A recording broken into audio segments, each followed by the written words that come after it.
Hello my lovely viewers, হট্টগোল কিচেনে আপনাদের অনেক শুভেচ্ছা। চলে এসেছি আজকে একটু অন্যরকম রেসিপি নিয়ে, সমুদ্র কাঁকড়া কষা।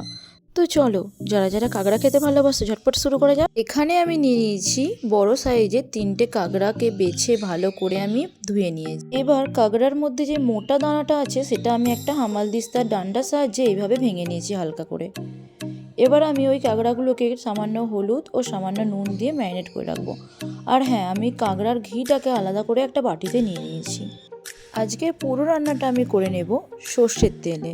কড়ায় আমি দিয়ে দিলাম সামান্য সর্ষের তেল, তার মধ্যে দিয়ে দিলাম আগে থেকে কেটে রাখা ছোটো ছোটো করে কিছু আলু। আলুটাকে আমি ভেজে নেব নুন ও হলুদ দিয়ে।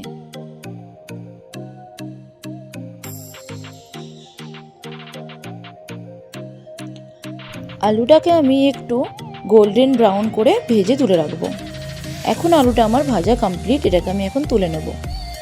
এবার ওই কড়ার মধ্যে আমি দিয়ে দেবো আগে থেকে নুন হলুদ মাখিয়ে রাখা কাঁকড়াগুলোকে দিয়েও আমি ওই তেলের মধ্যে ভালোভাবে ভেজে নেব। ভাজতে ভাজতে যে বাটির মধ্যে আমি ঘিটা আলাদা করে রেখেছিলাম সেটাও এখন আমি দিয়ে দিলাম। কাঁকড়াটা এখন আমার ভাজা কমপ্লিট, এটাকেও আমি তুলে রাখবো। এবার ওই কড়ার মধ্যে আরও সামান্য তেল দিয়ে দিলাম 2টো এলাচ, 2টো দারচিনি ও একটু লবঙ্গ, তেজপাতা, জিরে ও শুকনো লঙ্কা দিয়ে এখন আমি ফোড়নটাকে ভালোভাবে নেড়ে নিলাম। তার মধ্যে দিয়ে দিলাম মিডিয়াম সাইজে 2টো পেঁয়াজ কুচি। পেঁয়াজটা যখন হাফ ভাজা হয়ে আসবে তখন ওর মধ্যে আমি দিয়ে দেবো পরিমাণ মতো নুন। পেঁয়াজটা এখন আমার ভাজা কমপ্লিট, দিয়ে দেবো আদা ও রসুনের পেস্টটা। আদা ও রসুনের পেস্টটা আমি ততক্ষণা অবধি ভেজে নেবো যতক্ষণা অবধি ওর কাঁচা গন্ধটা চলে যাচ্ছে। এখন আমি দিয়ে দেবো 1 চামচ লঙ্কার গুঁড়ো ও 1 চামচ হলুদ গুঁড়ো, আর কিছু মশলা অ্যাড করবো। দেবো 1 চামচ ধনে গুঁড়ো ও হাফ চামচ জিরের গুঁড়ো।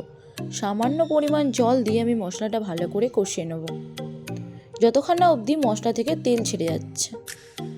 তো এখন আমার মশলা থেকে পুরোপুরি তেল ছেড়ে গেছে।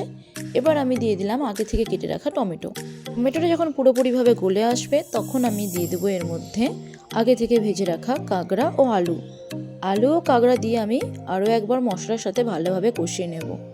তো কষিয়ে নেওয়া হয়ে গেছে, এখন আমি এর মধ্যে দিয়ে দেবো পরিমাণ মতো জল। জলটা যখন ফুটে আসবে আমি এটাকে ঢেকে হতে দেবো 15 মিনিট। তো আমি ফিরে আসলাম 15 মিনিট পর। এখন এটা আমার প্রায় রেডি হয়ে এসছে। এবার আমি এর মধ্যে দিয়ে দেবো হাফ চা চামচ গরম মশলা গুঁড়ো ও দিয়ে দেবো কিছু ধনেপাতা কুচি। এটা এখন আমার পুরোপুরিভাবে রেডি। এইভাবে একবার কাঁকড়ার রেসিপি বানিয়ে দেখুন, কথা দিচ্ছি অনেক সুন্দর খেতে লাগবে। রেসিপিটা অবশ্যই ট্রাই করে দেখবেন বাড়িতে কেমন হয়েছে। তো চলে আসবো আবার নেক্সট রেসিপি নিয়ে। ভালো লাগলে অবশ্যই সাবস্ক্রাইব করে পাশে থাকবেন। Tata, bye bye.